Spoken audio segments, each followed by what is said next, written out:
It is a pleasure for me to be here today. Our guests, the panelists, the managing director, resident director, my sister, the partners who are members of the KALF Rabbit Growers Association, the staff, and all of you present here. Assalamu alaikum. I want first of all to thank Allah for the meal I had this afternoon. I'm so full. It was a very good lunch with huge pieces of rapid pie. Wow. I really enjoyed it. It is my pleasure once again to be here today. First and foremost, I want to thank the management of KALF Rabbitry for inviting me to be the guest of honor at this annual meeting. But allow me to, first of all, to state my selfish interest in all this. Even today, even yesterday, we are picking urine from the Kapeka farm, from my farm. A few days ago, Mawia was collecting droppings for me to use as fertilizers on my house avocado. And secondly, I've seen Mawia grow up. I've seen my sister here struggle for those children. HAJJAT, webale kutera obana mubiri. Thank you. Baganda bagamba, mwana mujimu ava ku ngozi. There is a Uganda saying that the success of a child comes from the mother's back. Whatever we are celebrating about Mahia is because of her. Webale kutendeka, ate webale kubera kamera ya 24 hours. You wouldn't be celebrating the achievement we are if she was not there. Wano tukimanyi mu statistics, tuku business ezitandikibwa, very few reach the first birthday. Know that, according to statistics, that most of the businesses, Uganda is an entrepreneurial country, but I think those who celebrate the first birthday are less than 5%. But KALF are celebrating their 4th birthday. Right. I would like to thank and congratulate the vision bearer and the initiator of this important project and the association which we are celebrating today. I'm happy to be here with experts, but they have done me justice. They have punctured into everything I wanted to say. This is the problem with having highly learned experts, panelists before you present. But you gave out very good information, and I've had a lot for me to take home as a farmer or as a private entrepreneur in this country. Thank you very much, the panelists, for the information you have given us. It has been a very healthy discussion with very competent people, the director for national planning, the representative of FAO here today, the representative of Equity Bank. Equity Bank here under my signature. Remember, your first license under a lot of opposition. When many local banks were failing, that was the time. The Cooperative Bank had failed. Sanyu, there was another one called Sanyu, Greenland Bank, when all of closed.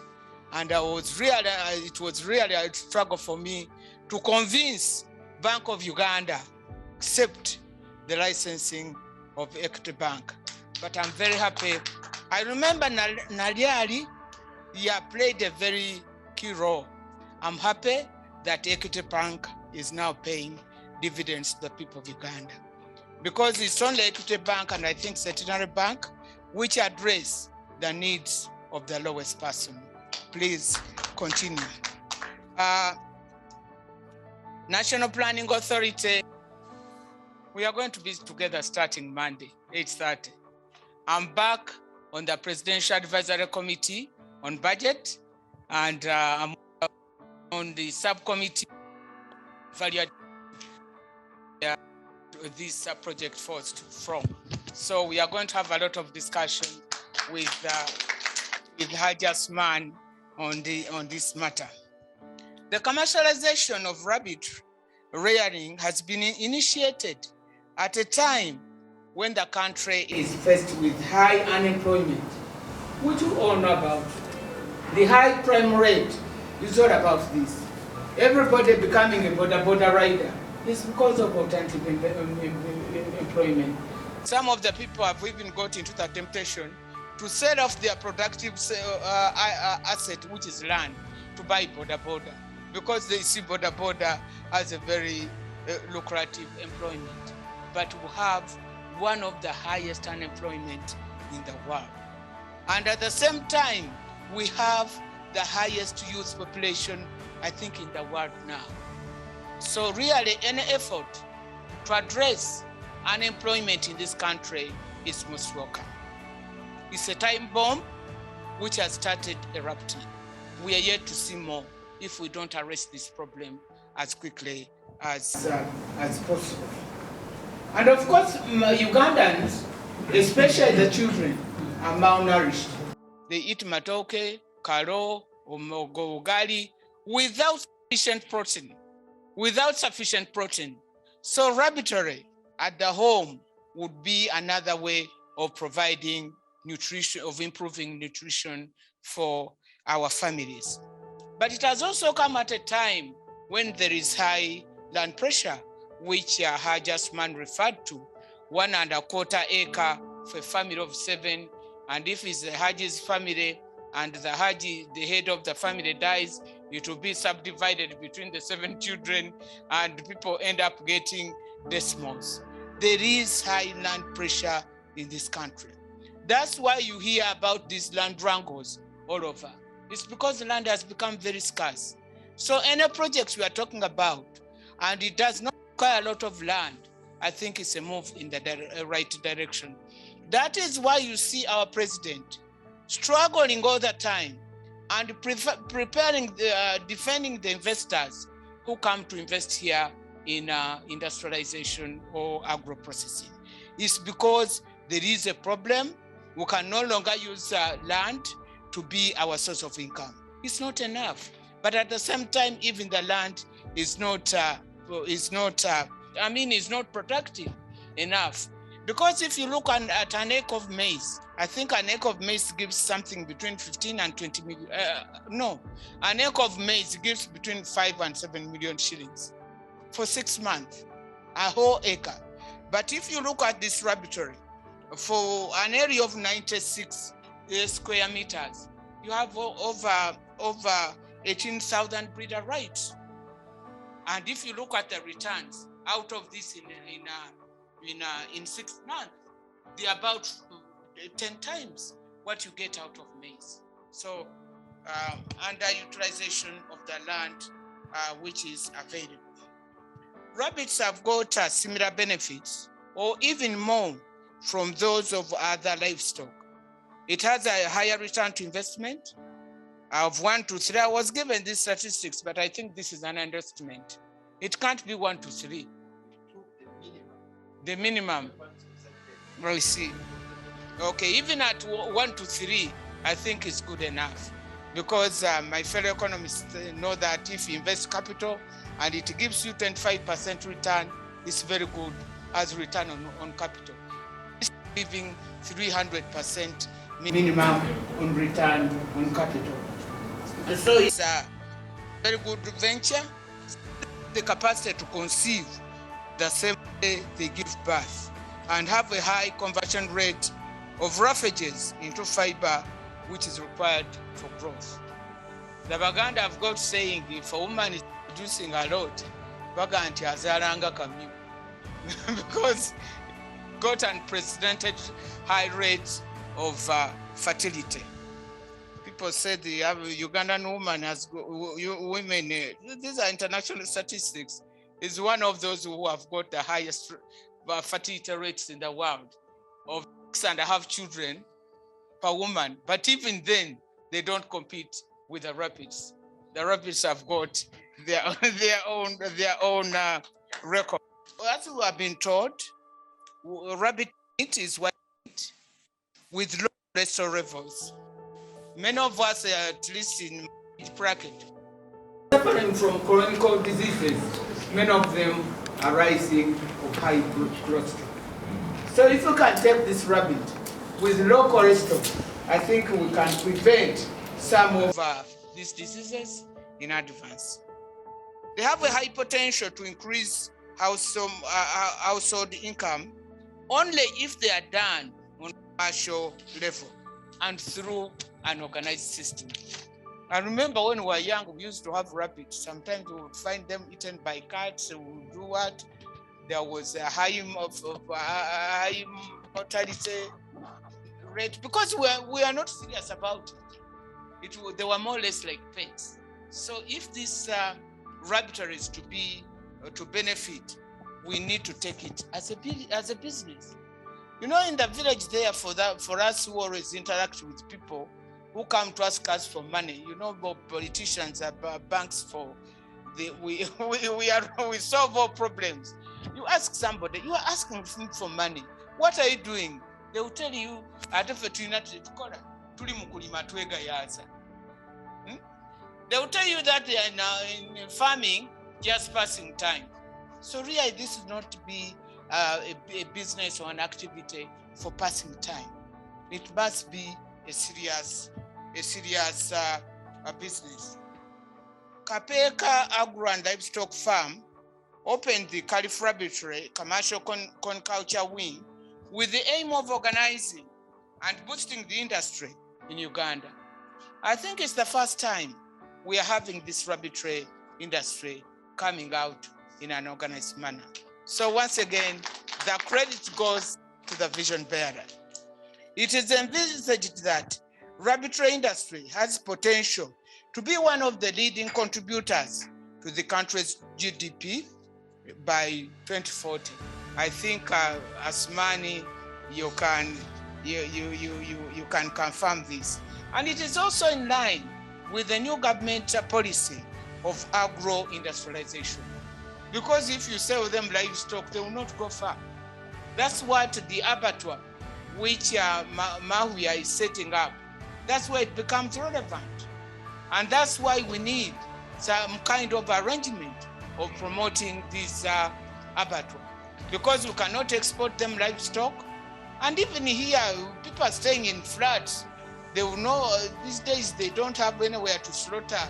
Even the chicken is slaughtered in the market where you buy it from, or you buy the one from Sekarara, which is already dressed. They call it dressed.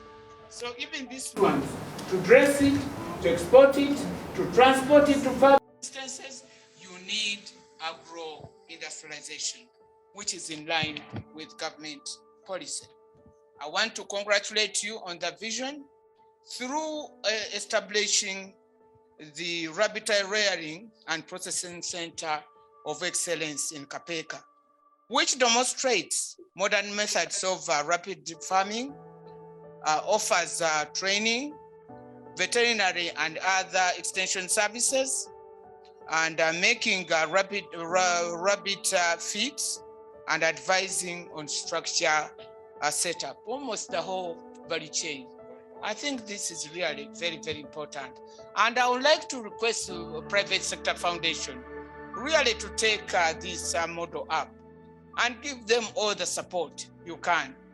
Minimize on some of your conditions. I know I'm a client there, but sometimes the conditions are too many.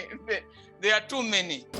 Their motivation to complete the value chain of can culture from, as I've already stated, it has to be done through the outgrower system. The economists told us, and even I'm surprised I didn't know that my son was an expert on economics. The world fits in well, and you cannot do it alone if you are to succeed. If you are to succeed. I was attending the dua for BMK this morning, And I'm really surprised with the vision he had.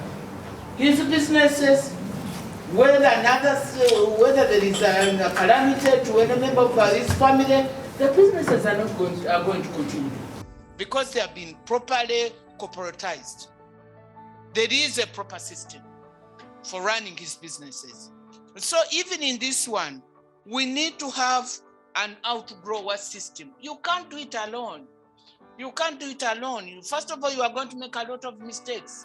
Secondly, you are going to be exhausted. You are going to run out of resources. And these are the mistakes we make all the time.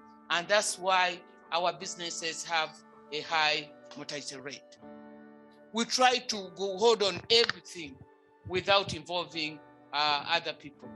Njagala kwebaza ba staff ba KALF. Mwebale, thank you for doing a good job. Naye ekikulu mwongeremu amaanyi. Eno ntandikwa tubasubiramu kinene. Mamu ya alone ne muganda wange HAJJAT cannot do much. Nga mwe tumukoze eki temubakwatiddeko. Tulina problem with our workers.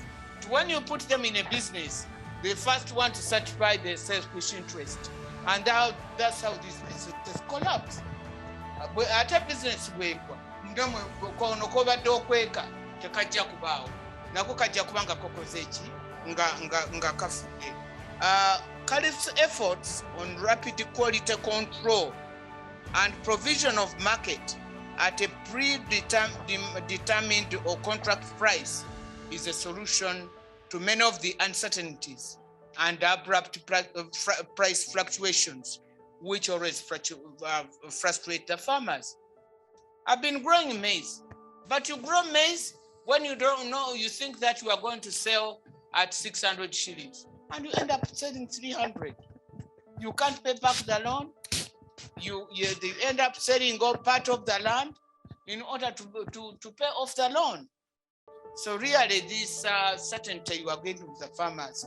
Mwabalunzi okubanga mugenda kulunda nga mumanyi omuwendo gwe mugenda okufuna nga mumanyi nti akatale weekali nze ndaba kyamaanyi nnyo era mufubenga bwe musobola business eno mugitwale mu maaso.